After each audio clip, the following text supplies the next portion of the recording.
Regresi pertama kali diperkenalkan pada tahun 1877 oleh Sir Francis Galton pada penelitiannya terhadap manusia. Penelitian tersebut membandingkan antara tinggi anak laki-laki dan tinggi badan orang tuanya. Istilah regresi pada mulanya bertujuan untuk membuat perkiraan suatu variabel tinggi badan anak terhadap suatu variabel yang lain, tinggi orang tua. Nah, pada perkembangan selanjutnya, analisa regresi digunakan sebagai alat untuk membuat perkiraan nilai suatu variabel dengan menggunakan beberapa variabel lain yang berhubungan dengan variabel tersebut.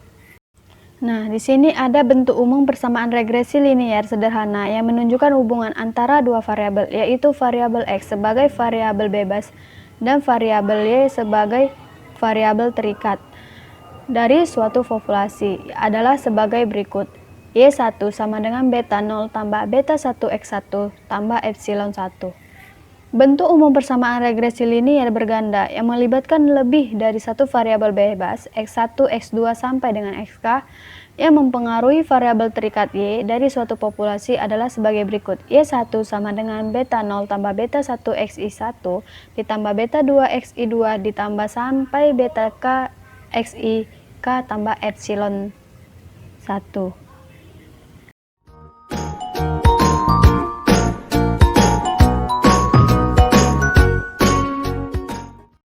Matriks didefinisikan sebagai suatu himpunan angka, variabel, atau parameter dalam bentuk suatu persegi panjang yang tersusun di dalam baris dan kolom dan diantari oleh dua buah kurung siku atau kurung biasa. Pada umumnya, matriks dinotasikan dalam huruf besar, sedangkan elemen-elemennya dalam huruf kecil. Contohnya bisa dilihat seperti gambar berikut.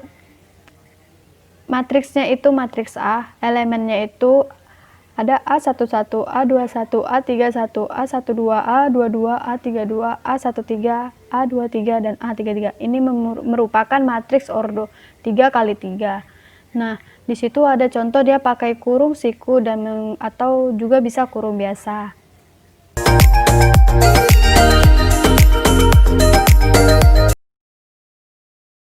Nah, sekarang di sini kita masuk ke bagian submateri yang ketiga, yaitu mengenai transpose, determinan, dan inverse.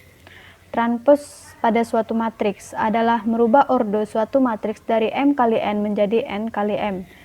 Nah, determinan itu ada rumusnya sebagai berikut. Det A sama dengan A mutlak sama dengan AD kurang BC.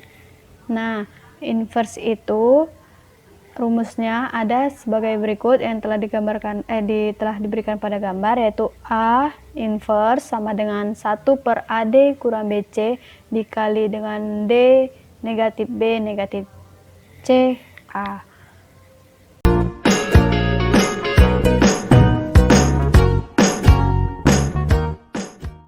Oke, last kita masuk ke bagian submateri yang terakhir, yaitu metode matriks. Nah, langkah-langkah menentukan nilai koefisien suatu parameter regresi berganda itu ada 5 langkah. Yang pertama itu langkahnya menghitung nilai matriks X aksen X dengan cara sebagai berikut. Perhatikan, X aksen X sama dengan, bisa kita perhatikan, X aksen itu dia berordo M kali N dan X itu berordo N kali M. Nah, langkah selanjutnya kita bisa menghitung nilai determinan matriks X aksen X dengan cara sebagai berikut. Nah, rumusnya itu harga mutlak D sama dengan X kecil 11 X besar 11 ditambah X kecil 21 dikali X 21 ditambah sampai dengan X kecil IK dikali X besar IK. Nah, langkah ketiga mencari adjoint matriks X aksen X di mana ADJ X aksen X itu sama dengan pada kolom pertama itu X11 sampai ke bawah negatif X21 hingga dia XN1.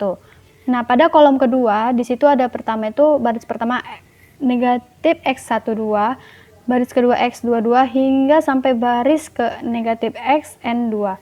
Nah, selanjutnya pada kolom selanjutnya itu dia sampai A1K, di baris kedua pada kolom terakhirnya itu negatif X2K sampai dengan XNK.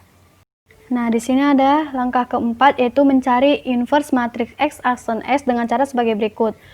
X aksen X inverse-nya sama dengan 1 per D kali ADJ X aksen X. Nah, langkah kelimanya itu kita mencari nilai matriks X aksen Y dengan cara sebagai berikut. X aksen Y sama dengan matriks X dikali dengan matriks Y. Nah, Sehingga untuk memperoleh nilai koefisien dari B0, B1, B2 sampai BK dengan cara sebagai berikut. B sama dengan X aksen X inverse dikali X aksen Y. Nah, di sini B, B0, B1, B2 sampai BK sama dengan 1 per D ADJ X aksen X dikali sigma YI dikali sigma X11 Y1 sampai dengan sigma XIK kali YN. Nah,